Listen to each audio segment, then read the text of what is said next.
Hello friends, we are continuing with a series of 20 videos on LSTM PID controller and data science.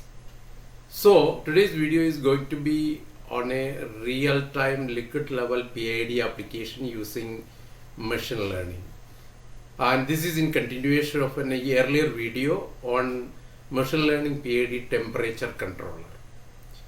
So all these use LSTM PID controller, and we are going to discuss the hardware and firmware details of these. Now, as you can see on the screen, there is a device which we call it a real-time AI predictive controller, or it can also be called AI IP based recurrent neural network, RNN.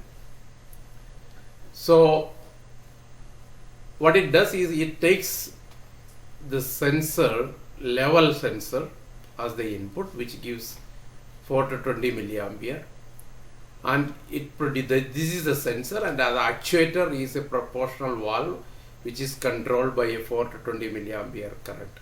4 milliampere means it will open 0%, 20 milliampere means it will open 100%.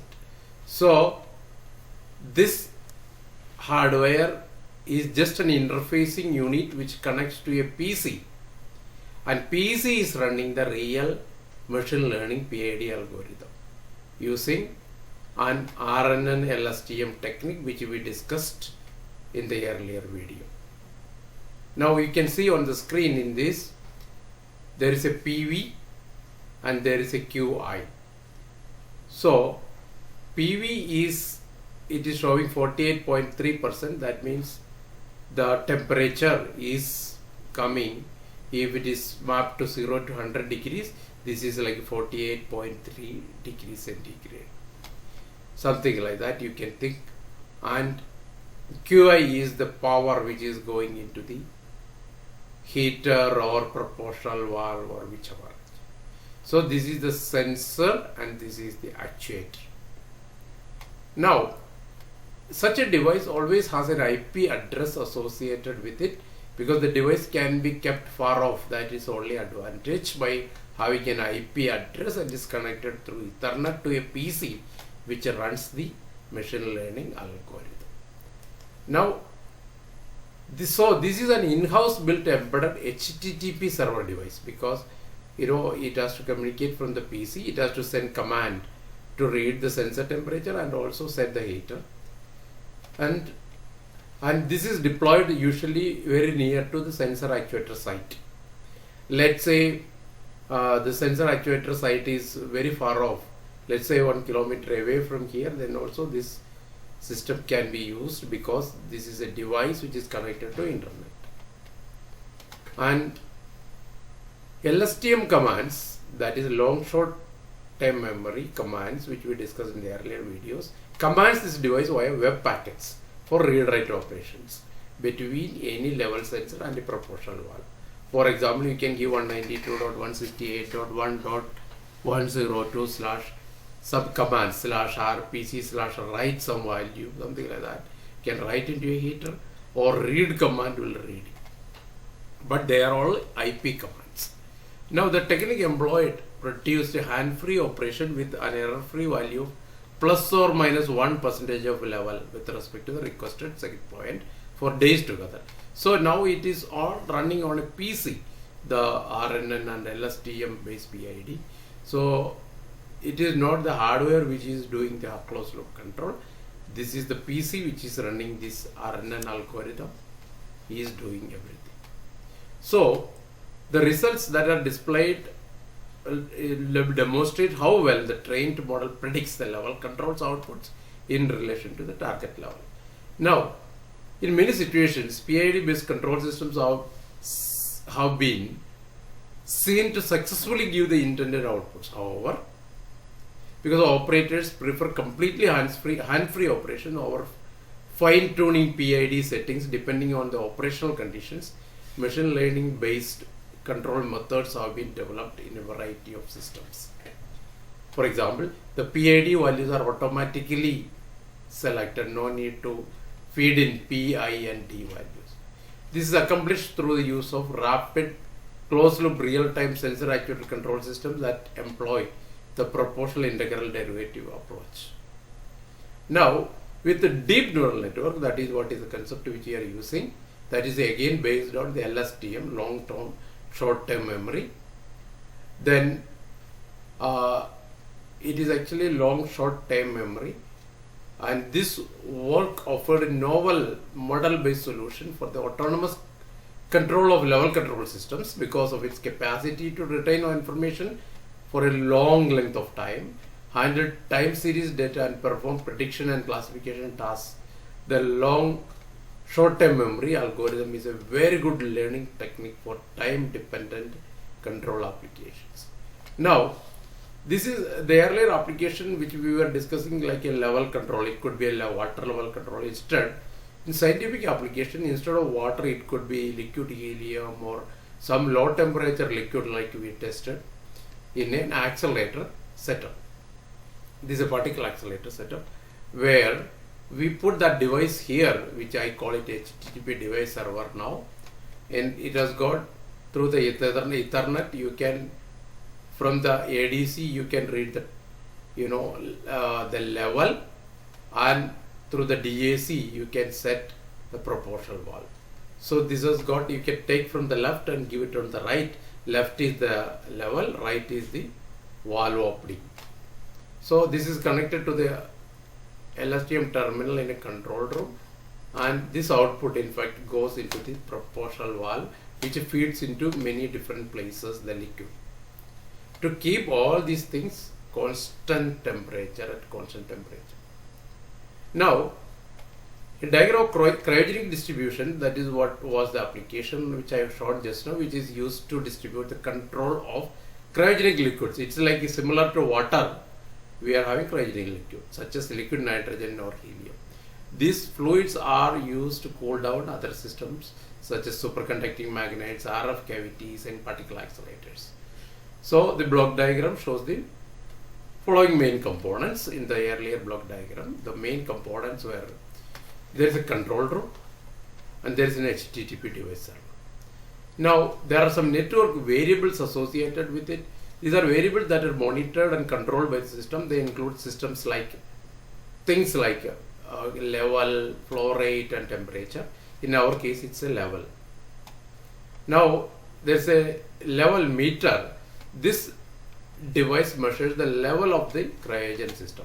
In our case, the level meter is also part of the HTTP server device itself. Now, ADC. ADC is actually the device converts analog signal from the cryogen level sensor into a digital signal that can be read by the computer. A DAC is basically to set the voltage for the computer so that it can forcefully open the valve 0 to 100%. Microcontroller is anywhere required. This is part of the HTTP device. You have to, if you have an HTTP device server running, it has to be within a microcontroller. Actuator is a proportional valve, and the entire device is a cryostat, nothing but a vacuum jacketed vessel. And whatever you are showing scene where you are trying to achieve constant level or constant liquid inside so-called superconducting RF resonators. This is nothing but, you can think, a tank where it has to fill the liquid at constant level, independent of the power fluctuations, independent of the external fluctuations, etc. Now the hardware. The hardware, how it is, what it is. So circuit diagram looks like that. So there is a microcontroller which is an ARM embed 17688NXP chip.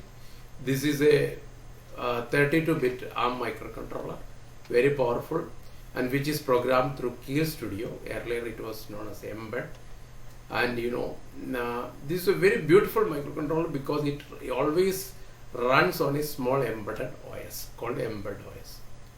So because having a good control on the small RTOS inside, you can get a very good firmware written through this to create a server, embedded HTTP server, and this is the RJ45 connector where you can connect it to the computer. Now whenever you command it to a heater, what happens? The voltage which is produced here is 0 to 3.3, that gets amplified to 0 to 10 volt by this op amp, and instrumentation and output comes out. And you know, if you want to drive more current, you can feed it through a transistor driver. So that is what which will drive into a 50 ohm or 100 ohm load.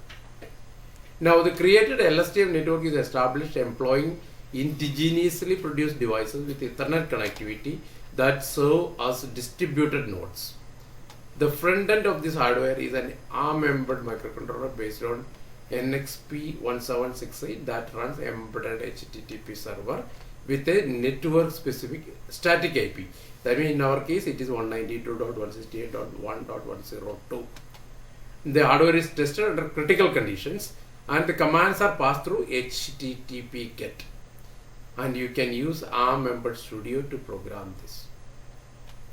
Now the 4 to 20, you know what happens, since the valve is sitting far off, you need not send 0 to 10 volt to the heater or to the valve or 0 to 10 volt from the sensor. Instead it uses a current loop because it can travel long.